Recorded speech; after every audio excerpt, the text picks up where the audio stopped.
আল্লাহ তুমি আমার গুনাহগার উম্মতকে বাঁচাও। বিশ্বনবী পাগলের মতো একবার হাউজে কাউসারে যাবেন, একবার সিরাতে যাবেন, একবার পুলসিরাতের দিকে, একবার হাউজে কাউসারের দিকে পাগলের মতো দৌড়াতে থাকবেন। তার কোনো গুনাহগার উম্মত যাতে জাহান্নামে ঢুকে না যায়, সেদিন কেউ সুপারিশ করতে পারবে না বিশ্বনবী ছাড়া। কিয়ামতের ময়দানে ওই বিভীষিকাময় সময়ে মুসিবতের কালে মানুষগুলো পাগল হয়ে বিশ্বনবীকে খুঁজতে আরম্ভ করবে। সবাই মিলে বিশ্বনবীর কাছে যেয়ে বলবে, ইয়া রাহমাতাল লিল আলামিন, ইয়া খাতামান নবীন, রাহমাতাল লিল আলামিন। দেখেন আমাদের কি অবস্থা, কি কঠিন বিপদে আমরা আছি, দাঁড়াতে পারি না, সূর্যের আলোতে ঘেমে হয়রান। আজকে কেউ সুপারিশ করতে পারবে না। সব নবীরা অপারগতা স্বীকার করেছে, তারা বলেছে আপনি ছাড়া কেউ নাকি আল্লাহর সামনে দাঁড়াতে পারবেন না, আপনি একটু সুপারিশ করেন। বিশ্বনবী বলবেন, আসো আসো, আজকের দিনে আমি ছাড়া আল্লাহর সামনে কেউ দাঁড়াতে পারবে না। বিশ্বনবী মাকামে মাহমুদে যে আল্লাহু আকবার বলে সিজদায় লুটিয়ে পড়বেন, আল্লাহ রাব্বুল আলামিন বিশ্বনবীকে এমন কিছু চমৎকার শব্দ শিখাবেন, ওই শব্দগুলো দিয়ে আল্লাহর প্রশংসা করে বিশ্বনবী কাঁদতে আরম্ভ করবেন। বিশ্বনবী এমন ভাবে অজর দ্বারায় সিজদায় লুটিয়ে পড়ে কাঁদবেন, রব্বুল আলামিনের রহমতের দরিয়ায় জোশ লেগে যাবে। রব্বুল আলামিন এই দৃশ্য থেকে সহ্য করতে পারবেন না। রব্বুল আলামিন বলবেন, ইয়া মুহাম্মদ ইরফা রাসাক, ও নবী আপনি মাথা তোলেন, মাথা তোলেন, আপনার কান্না আমি সহ্য করতে পারি না। নবী আপনি মাথা তোলেন, সাল তুতা, আজকে আপনি যা চাবেন তাই দেব। নবী আপনি সিজদা থেকে মাথা তুলেন, সাল তুতা, যা চাবেন তাই দেব। ওয়াশফা তুশাফা, যার জন্য সুপারিশ করবেন তার সুপারিশ কবুল করে নেব। বিশ্বনবী এবার মাথা তুলবেন। যে বিভীষিকাময় সময়ে প্রত্যেক নবী বলেছেন আমি পারবো না, প্রত্যেক নবী বলেছেন নাফসি নাফসি, আমার কি হবে আমি জানি না, আল্লাহ আমারে বাঁচাও। প্রতিটি নবী বলবেন নাফসি নাফসি, আল্লাহ তুমি আমারে বাঁচাও, আমারে বাঁচাও। বিশ্বনবী মাথা তুলবেন, তুলে বলবেন রব্বি হাবলি উম্মতি, আল্লাহ তুমি আমার গুনাহগার উম্মতকে বাঁচাও। এই দুনিয়ার বুকে রব্বুল আলামিন সব নবীকে একটা করে দাওয়া মুস্তাজাবা দিয়েছেন, মানে যে দোয়া করলে কবুল হয়ে যায় সাথে সাথেই। দাও বিহা, দুনিয়ার সব নবীরা ওই দোয়াটা দুনিয়ায় করে ফেলেছে। সব নবীকে আল্লাহ একটা করে দোয়া দিয়েছেন, নবী দোয়া করলেই কবুল। সব নবীরা ওই দোয়া করে ফেলেছে দুনিয়াতে। বিশ্বনবী বলেন আমি করি নাই। ওয়া ইন্নী আখতাবিউ দাওয়াতি শাফাআতান লি উম্মতি ইয়াউমাল কিয়ামাহ, আমার ওই স্পেশাল দোয়াটা আমি দুনিয়ার বুকে কঠিন বিপদে পড়েও কোনোদিন করি নাই। আমি আমার স্পেশাল দোয়াটা কিয়ামতের দিন আমার গুনাহগার উম্মতকে সুপারিশের জন্য রেখে দিয়েছি।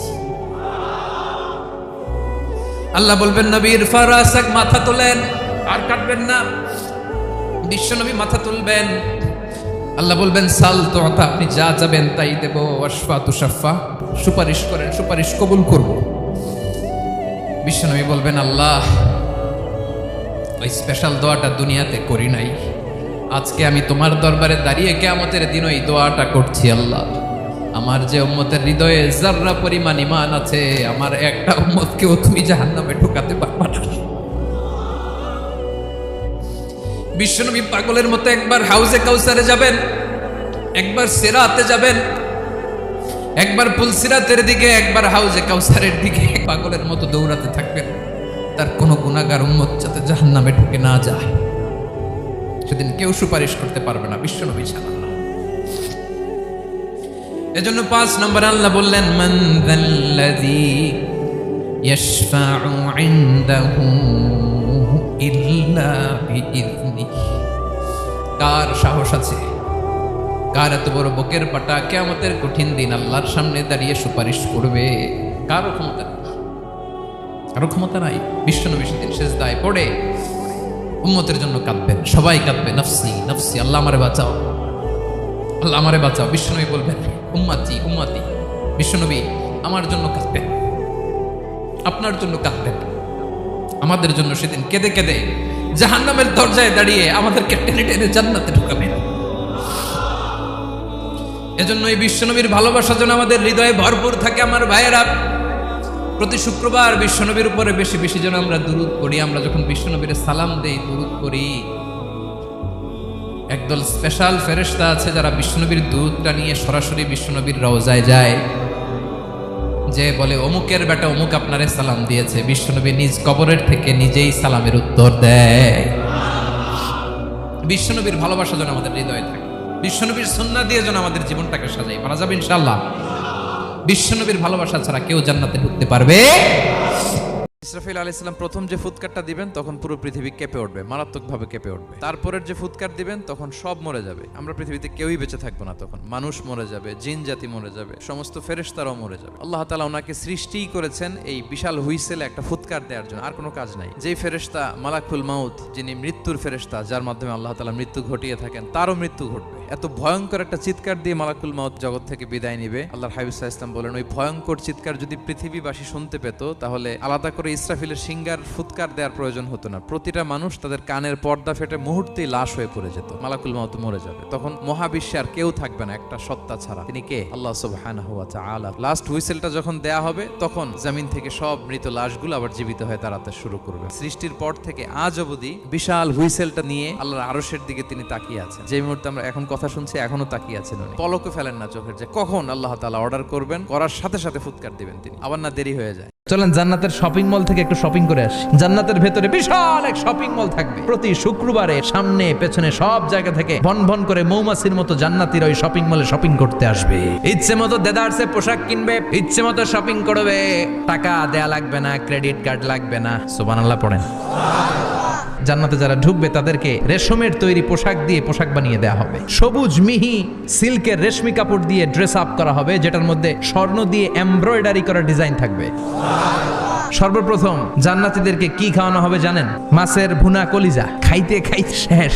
ফেরেশতারা বলবে এত খায়েন না, সামনে আরো আছে। পুরুষদের জন্য আল্লাহ তাআলা জান্নাতের হুরদের ব্যবস্থা করেছে। সুন্দরী, রূপবতী, গুণবতী, অপ্সরা, প্রিয়ংবদা, সুহাসিনী, সুকেশিনী, সুভাষিনী, অশুভম পর্ষা, অসাধারণ সুন্দরী হবে তারা। আল্লাহ বললেন স্পেশাল ভাবে সৌন্দর্যের আলোকচ্ছটা করে আমি তাদেরকে বানিয়েছি তোমাদের জন্য। ও মুসলমান, দুনিয়ার বুকে চোখটারে নিচের দিকে নামাও। জান্নাতীরা যখন জান্নাতের দিকে যাবে, ফেরেশতারা হাঁকিয়ে হাঁকিয়ে নিবে, চলেন চলেন জান্নাতে চলেন। তারা যেতে যেতে জান্নাতে ঢোকার পথে যে বড় বড় গেটগুলো থাকবে, এই গেটগুলো পাবে। এই গেটগুলো এত সুন্দর ডিজাইন করা, অসাধারণ ভালো। এক একটা গেট এত বিশাল। এই গেটগুলোর আশেপাশে বিশাল মরুদ্যান, বিশাল বাগান, বিশাল ফুলের বাগান, বিশাল খাওয়া দাওয়ার ব্যবস্থা। এই সুন্দর দৃশ্য আর চাকচিক্যময় জায়গা দেখে জান্নাতীরা মনে করবে এটাই জান্নাত।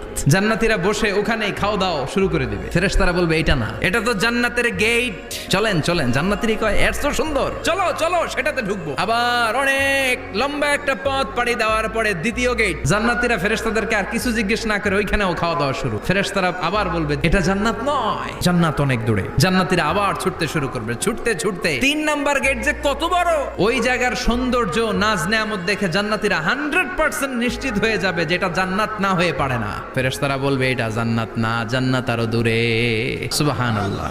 খালিদ বিন ওয়ালিদ বীর যোদ্ধা, ওনার জীবদ্দশায় ওনার নেতৃত্বে যতগুলো যুদ্ধ হয়েছে একটা যুদ্ধেও তিনি পরাজয় বরণ করেন না। কিন্তু তিনি ইসলাম ধর্ম গ্রহণ করেছেন অনেক দেরিতে, 8ম হিজরিতে। 8ম হিজরির আগে উনি মুশরিকদের পক্ষে লড়াই করেছেন। ওনার হাতে কত মুসলিম সাহাবী যে নিহত হয়েছে হিসাব নাই। উনি উহুদের যুদ্ধে মুসলমানদের যে পরাজয় ভাব, কঠিন পরিস্থিতির মুখোমুখি ওনার কারণে পেছন থেকে এমন আতর্কিত আক্রমণ করেছেন, মুসলমানদেরকে কচুকাটা করেছেন। বিশ্বনবী টার্গেট করে রাখছে, তুমি আমাদের মুসলিমদের এত ক্ষতি করলা, তুমি যখন মুসলমান হবা তোমারে দিয়ে আমি এমন কাম করাম যে এটা আর কেউ করতে পারবে না। 8ম হিজরিতে আল্লাহ তাআলা হেদায়েতের নূর দিয়ে ওনার হৃদয়টাকে উজালা করে দিলেন। বিশ্বনবীর টার্গেট ফুলফিল হলো। ওই যে টার্গেট করে রেখেছেন আর দোয়া করেছেন, খালিদ বিন ওয়ালিদ যদি মুসলিম হয় তাকে আমি মিলিটারি চিফ বানাবো। বিষ্ণু ইসলাম উনাকে সামরিক অভিযানে প্রেরণ করেছেন। ওমরে ফারুকের সময়কালে তিনি চিফ অফ মুসলিম মিলিটারি সেনাপতি হয়েছেন। ওনাকে বিশ্বনবী একটা উপাধি দিয়েছেন, আল্লাহর খোলা তরবারি, দ্য ওপেন সোর্ড অফ আল্লাহ। অনেকে বলে নবীদের মধ্যে ইউসুফ আলাইহিস সালাম বেশি সুন্দর ছিল, কিন্তু আমার নবীর চেয়ে বেশি সুন্দর। ইউসুফ আলাইহিস সালামের চেহারা দেখে মিশরের মেয়েরা এত সুন্দর নবী ইউসুফ আলাইহিস সালামকে দেখে লেবু কাটতে যে আঙ্গুল কেটে ফেলেছিল। এই কথা যখন আমাদের প্রিয় নবীর স্ত্রী আমাদের আম্মা জান আয়েশা রাদিয়াল্লাহু তাআলা আনহা শুনলেন, উনি বললেন, ও মিশরের নারীরা, তোমরা ইউসুফ নবীর চেহারা দেখে লেবু কাটতে যে আঙ্গুল কেটেছো, তোমরা যদি আমার স্বামী আমার নবী প্রিয় নবীর চেহারা দেখতা তাহলে লেবু কাটতে যে আঙ্গুল নয় কলিজাটা কেটে খান খান করে দিতা। বিষ্ণুনবী বলতেন আমি হচ্ছি মালিহ, মিলহুন মানে লবণ, লবণ থেকে লাবণ্যময়ী। আমার নবী ছিল লাবণ্যময় সুন্দর, আর ইউসুফ আলাইহিস সালাম ছিলেন সবিহ, ধবধবে সাদা সুন্দর। আমার নবীর সৌন্দর্যের সাথে কারো কোনো সৌন্দর্যের তুলনা হতে পারে। বিষ্ণু ইসলাম বললেন গোটা বিশ্বের মানুষকে আল্লাহ দুই ভাগ করলেন, এক ভাগ জান্নাতি, এক ভাগ জাহান্নামী। আমারে জান্নাতীদের মধ্যে ফেললেন। কুরাইশ বংশে অনেক খানদান আছে, আমারে হাশিমি খানদানে ফেললেন। হাশিমি খানদানে অনেক পরিবার আছে, আমারে শ্রেষ্ঠ পরিবারে ফেললেন। যে কোনো ক্রাইটেরিয়ায় হোক, মানদণ্ডে হোক, গোটা বিশ্বের মধ্যে আমি সেরা। চিল্লায় বলেন ঠিক কিনা? সাগরের মাঝখানে এক পাহাড়, ওই পাহাড়ের উপরে বসে 500 বছর টানা আল্লাহর ইবাদত। বনি ইসরাইলের এক লোক 500 বছর আল্লাহর ইবাদত করেছে। দিনে আর রাতে একবার করে নিচে নামতেন। সেখানে আল্লাহ তাআলা পাথরের ভেতর থেকে তার জন্য মিঠা পানির ব্যবস্থা করে দিয়েছেন, আর একটা ডালিম গাছের ব্যবস্থা করে দিয়েছেন। সকালে নামলে একটা টসটসে ডালিম, রাতে নামলে টসটসে ডালিম। এগুলো খেয়ে খেয়ে 500 বছর সে আল্লাহর ইবাদত করেছে। আল্লাহ বলবেন 500 বছর ইবাদত করছে তো আমার দয়ায় আমার বান্দারে জান্নাত দাও। এই বান্দা বলে আল্লাহ তোমার দয়া লাগবে কেন, আমি আমার আমল দিয়ে জান্নাতে যেতে চাই। আল্লাহ বলবেন তাই ঠিক আছে, তোমার 500 বছরের ইবাদত এক পাল্লায় রাখো। আর আল্লাহ বললেন আমি যে দয়া করে সৌন্দর্য দেখার জন্য তোমারে 2টা চোখ দিয়েছিলাম, 2টা নয়, একটা চোখ আরেক পাল্লায় রাখো। রাখা হবে, দেখা যাবে ওই 500 বছরের ইবাদত হালকা হয়েছে, আর মুহূর্তের মধ্যে আল্লাহর দেয়া একটা চোখের নেয়ামত ভারী হয়ে গিয়েছে। এবার ফলাফল দেখো, হিসাব বলে তুমি এখন জাহান্নামে যাবা, যাও এবার জাহান্নামে যাও। এবার লোকটা কাচুমাচু করে বলে আল্লাহ তোমার দয়া ছাড়া দুনিয়ায় কেউ জান্নাতে যেতে পারবে না।